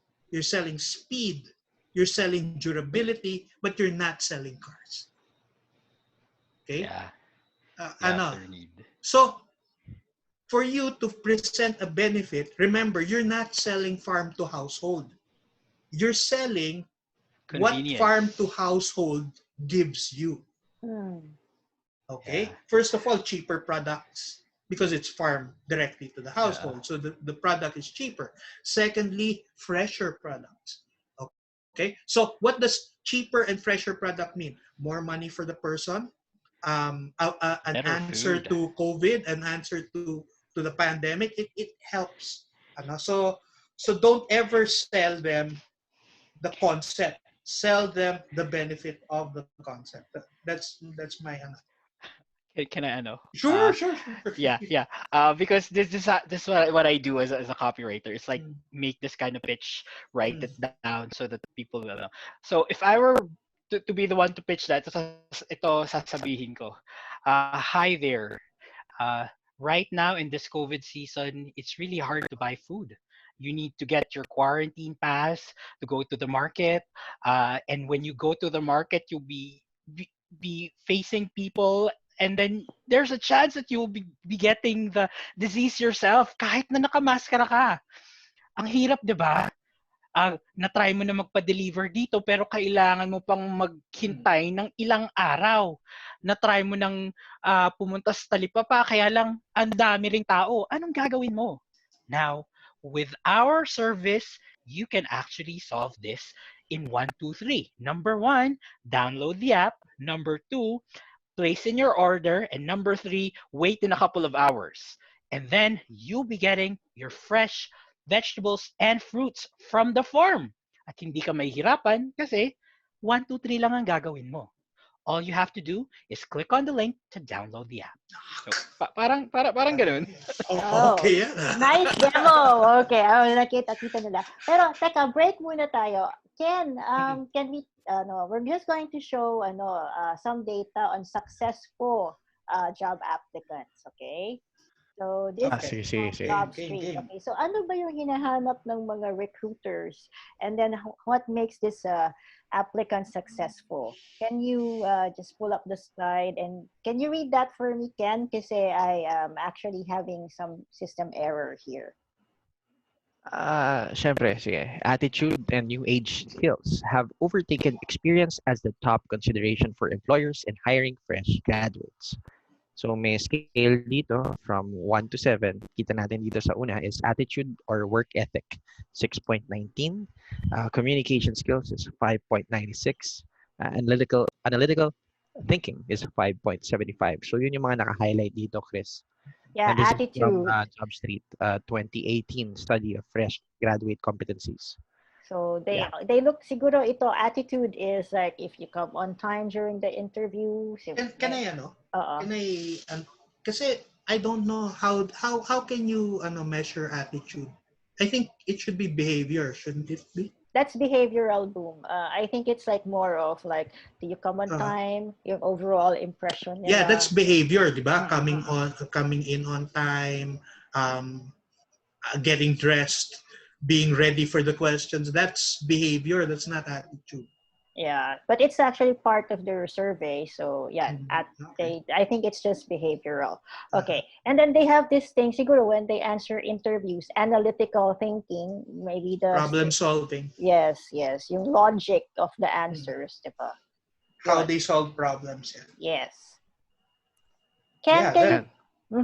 So here's the other one. Yeah, while the top 3 continue to be the same, employers find their fresh grad hires leadership skills lacking. So same, may scale that from 1 to 7. So una nila is willingness to learn, 5.56. Personal grooming, 5.16. Working and a team 5.04. Yun yung top 3. I Again, think this is it's from 2018. Yeah. Yeah, I think it's like a result of like the type of questions that they answer. Kasi working in a team kasi is something that maybe yung star method was used here, and that's how they gauged it. Hello? Uh-huh. Yeah. So Yeah. We're here. Yeah, we're here. tanong ko lang sa inyo, Nook, you also teach kasi when we had our meeting for this episode, importante ba nag-i-English ang applicants? Well, we would like to say na hindi, pero actually very important pa rin na kahit paano nakakapag-English sila. For some of the applicants, in my experience, kasi BPO yung pinag-anuhan ko. So definitely, English skills is very important. But there are times that there are applicants na their English isn't really in tip-top shape, but we still get them. Only because we see that they have the willingness to make a curve in their English. Paano yung nakikita? So, in-interview mo sila, meron kang narinig na maling word na sinabi nila or wrong pronunciation or something. Then sometimes what I would do is I would attempt to correct them. Tapos pag kinorek ko sila dun sa kanilang i-check ko kung mamaya pag inulit nila, would they have that initiative to attempt to correct themselves or make it better the second time around? So, ayan, yung mga ganyan na mga bagay. Okay. So ikaw, Ken, what's your reaction to impression, personal grooming? Ano ba tinitingnan mo sa isang aplikante? Mag-apply tayo kay Ken. Paano kami magiging successful? Ay, hindi ako tanggap na dyan. Siyempre. Nanonood si Boom ng anime. Sa akin,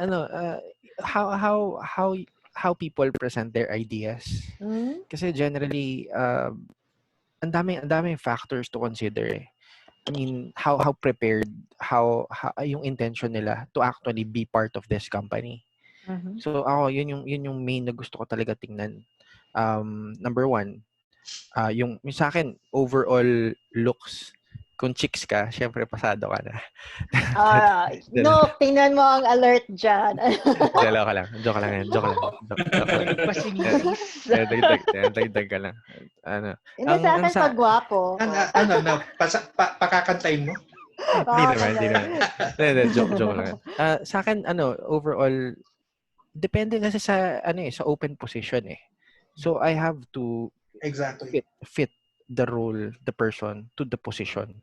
So kung kunwari, ang role is parang sa sales, tapos nakita ko ang presentation mo sa akin, behavior pa lang, pinofile na kita, unang tingin ko pa lang, alam ko ng impressions na mababa yung personality mo, hindi ka ganun ka-outgoing. Gets mo? May agad dyan eh. So sa akin, it depende sa fit. Okay? Yes. Presentation, sabi nga ni Bo kanina, frame. Okay? Ano yung unang pagtingin ko sa'yo? Ano yung naka-set up? Okay? Yun. Kaya ang laking factor eh. When I get to talk to people, lalo na when I work with clients, yun. Pag nasa sales ka, isa sa mga factors na tinitingnan mo dyan is yung information na nakukuha mo sa unang tingin mo pa lang eh. What they dress. Alam mo na, ang dami mong information. Nakita mo naka-polo shirt. Ang dami mo na kagad information dun eh. Naka-polo. Okay. Naka-long sleeve. For each and everything that we do, it's always a decision.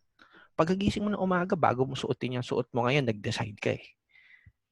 Diba? Nakikita natin on how we decide dito pa lang. So, in laking factor nun para sa akin.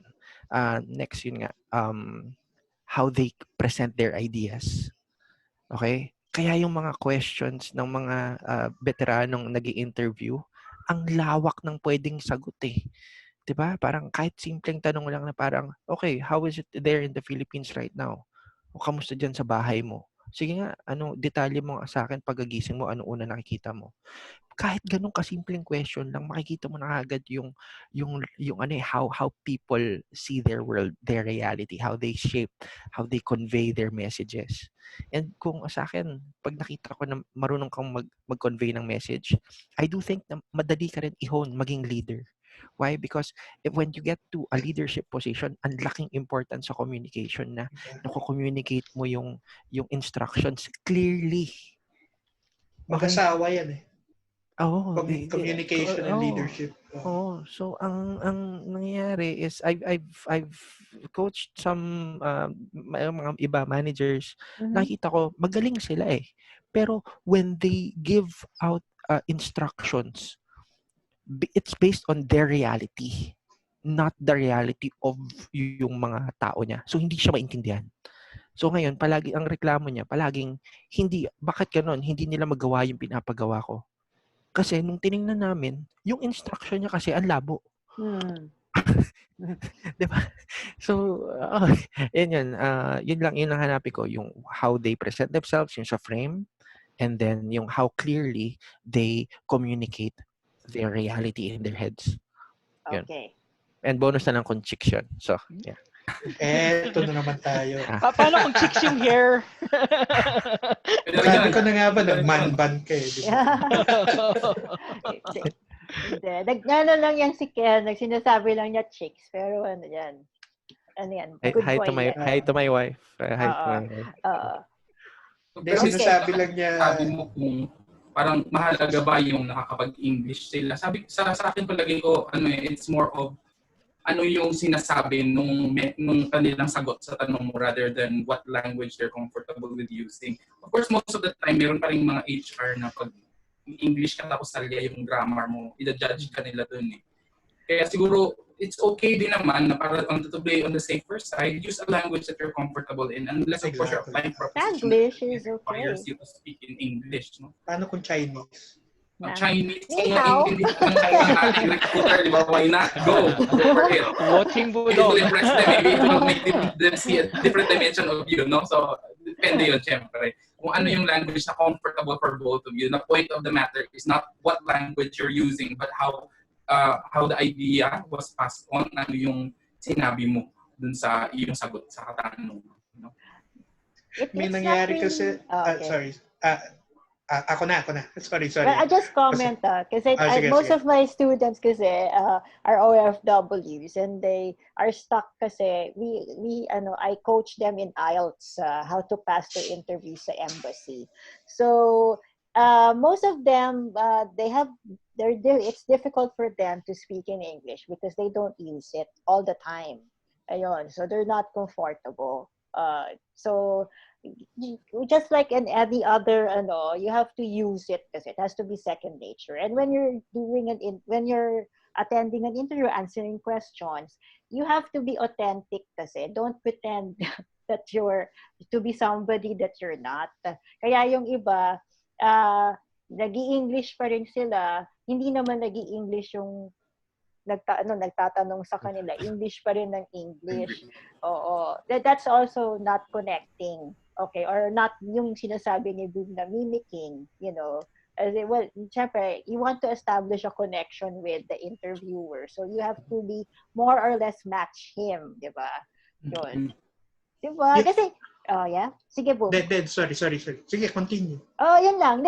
Pero yung sa mga OFWs, importante yun. Kasi when they apply for jobs in the US, they have to pass IELTS. So when you're attending naman those kinds of interviews, you have to be also comfortable. Kasi yung sila hindi nakakapagsalita. Kasi yung the fact na they're going through a test, natitense na sila, nauutal na sila. Yun. So sinasabi ko sa kanya, you just have to relax. Try to smile kasi it kind of releases the tension, di ba? Also, parang, if wag ka masyadong matakot sa nag-i-interview. Kasi minsan pag white Caucasian ang nag-i-interview, blonde, di ba? Tapos blue-eyed, 6-footer, nakakatakot. Gusto ko yun. Lalaki yun, Boom, hindi ba ba? Ganun. I think I'm very comfortable with foreigners. Pero yung kinukwento, may tao dati na Chinese. Pumasok sa office one day, naka-t-shirt lang at naka-jeans. Hindi yun yung required dress code namin. So nagalit ako. Sabi ko, bakit ka naka-t-shirt lang? Sir, sabi niya, magsasaturate daw siya sa init ng araw. Kaya nagbihis daw siya ng komportable.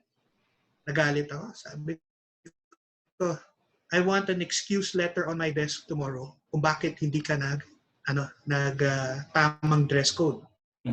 The next day, nagkaroon ako ng excuse letter on my desk. And then I read it and then I dismissed the guy. Pero alam mo kung ano nakalagay sa excuse letter? Chinese characters. Tapos yung assistant ko, sabi sa akin, "Sir, ba't hindi mo pinagalitan eh? Obvious pa na sabi ko, sinabi ko lang naman magbigay siya ng excuse letter. Hindi ko naman sinabi ko anong language ang gagamitin." So that's the comfortable language that he had. Pero hindi, we're good friends. We're still pretty good friends now, and he's really one of the best salespeople I've seen. So I guess it was a selfish motive. I didn't want to fire him because he's really good. Well, that's you have to be clear with instructions. Siyempre, if you're talking to those. Pero ako lang yun I'm not saying all managers should do that pero sa akin kasi medyo natuwa ako. Natuwa ka. Hindi, minsan kasi sometimes some mistakes parang, di ba, matatawa ka na lang, okay lang din yan. Candy, we have room for I think we have time for 2 more questions. 2 hours na tayo nagdi-discuss dito. It didn't feel like that, diba? Yes, ang bilis. Hindi ko nga napansin yung oras. Time dilation. Time dilation. Then sige, questions, guys. If you have any questions, comment lang kayo dito. We'll try to answer it naman kami lahat. We'll try to answer it through comment na lang. Pero Chris, it's better to probably give time so that our guests could probably give a message and probably promote their upcoming plans for the future. Yeah. Okay. So we'll start with Nuke, okay? Si Nuke. All right. Well, siguro well, first of all, thank you very much for everyone who is part of the discussions this afternoon. So right now, I'm with COMPETAD. So COMPETAD is doing a lot of work. We're translating a lot of our workshops na dati physical namin ginagawa sa mga into webinars, and one of which is communications for HR. So it does talk about how we can improve our writing skills, how we can better enhance our English communication skills, as well as yung ating pagsulat ng mga memo, mga business letters. I think napaka-important yan, lalo sa time ng COVID, ayaw natin hindi maging klaro kapag meron tayong mga sinusulat na ganyan, mga policies or whatnot. So if you're interested in getting to know more about communications for HR, we will have a free session na parang a teaser session on June 5, no? So the time we still haven't been able to finalize ang amin pong schedule, but what we'll do is we'll post an invitation siguro dito sa atin sa HR Shouts and Whispers, no? Para malaman po ninyo yung ibang detalye kapag interesado po kayo doon. So again, that's communications for HR po, no? Thank you. Right. Okay, Boom. Your turn. Yeah. Thank you. Ayaw ko kang sabihin, mamaya sabihin mo na naman, pinipersonal kita pag inuna kita. Di ganyan ka naman talaga, Chris. Sa totoo lang, grabe. Anyway, friends talaga tayo, friends. Anyway, if you want your sales to increase, times have hit. I'm pretty sure you've been hit bad by COVID. I can help you. I don't know if I should put my number, pero if you want to get in contact with me for coaching, for training, sales process audit and design, also for being able to profile your salespeople to see what works, okay? You can contact me. I-contact nyo na lang ako kay Nuke kasi may bago na kaming kontrata eh. Oh. Yun yung nangyari offline.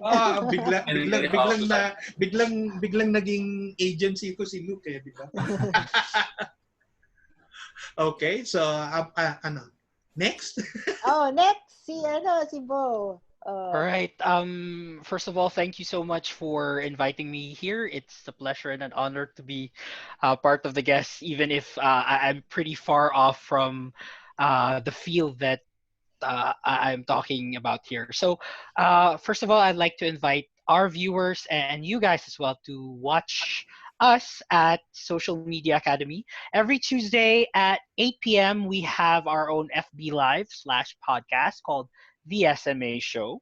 We interview influencers and students who have taken the Social Media Academy online course so that you can also learn how to use social media for your freelancing, entrepreneurship, and home-based life. Ngayon, magpipreempt na ako, and this is gonna be my first announcement of this. I'm actually writing my debut novel Wow. this time, and it's yeah. This is actually what I call a business. This is what we call a business allegory. So it's business and literature all in one, and wait for it in the last quarter of 2020. So, Nah. thank you so much, and I hope that I can actually guess you guys at the SMA show, kasi your insights, these insights that you have been giving us, this can also be used by freelancers, entrepreneurs, and home-based workers as well. Okay. Ay, Ken, may pasabog ka ba? Kasi wala. sumasabog yung background mo. Mga particles. Ano no, super, sa akin itong episode na to is very at home. Super daming insights na nakuha natin ngayon. Wala na akong message. Ano lang, hi sa mga friends natin always supporting and watching. Again, our goal is to grow. Kahit pandemic, it doesn't stop eh. Learning doesn't stop. So, ang masaya dito is we're accompanied by really good people, really cool people in the industries, and we're here to learn. Siguro announcements ko lang, continue to support yung mga ganito like FB Lives. Ang dami. Everything's out there. HR Shouts and Whispers. For upcoming workshops, wala pa. We're finalizing hypnotic communication masterclass again. Pero we're shifting it na. We're planning to put in talaga na specific NLP, hypnosis, tsaka conversational hypnosis. Si John ba ang guest mo dyan? Ano na, sila Dr. Strix Toledo. Yeah, so parang i-jam pack na namin siya talaga into one talaga masterclass program. And yung Limitless program, on hypnosis, if your goal is clarity of mind, if I remember, fear is learned. I mean, technically, dalawa lang yung fear, loud noises and falling. Yung iba dyan, mostly your fears are learned. So with Dr. Strix Toledo, ang goal niya is parang, yeah, Bo attended it, medyo thought management, energy management, and on hypnosis, unlearning. So, yeah, that's probably June or July. Yeah. Paradigms yan I think on hypnosis, paradigms ang pinag-uusapan nyo dyan. Ano? Mala. Actually, para siyang mental models. Basagan eh. Basagan siya. Kaya medyo ano siya, parang, okay, after nung second day, parang, aha. Unlearning. Unlearning siya. Like parang may, so yeah, yun lang. Generally, that's it. And hi sa Job Street. And yeah, thank you for supplying us with the information. Yeah. So yeah, so we continue to grow. Okay, so we have Job Street who has been supplying us with the data that we use for the podcast, and also in the next days to come, okay, we have another partner. Okay, surprise na lang yun. Okay, and then we'll be coming up with a lot of activities here in HR Shouts and Whispers. Okay, so and it's also actually been 6 months now since our first podcast, diba?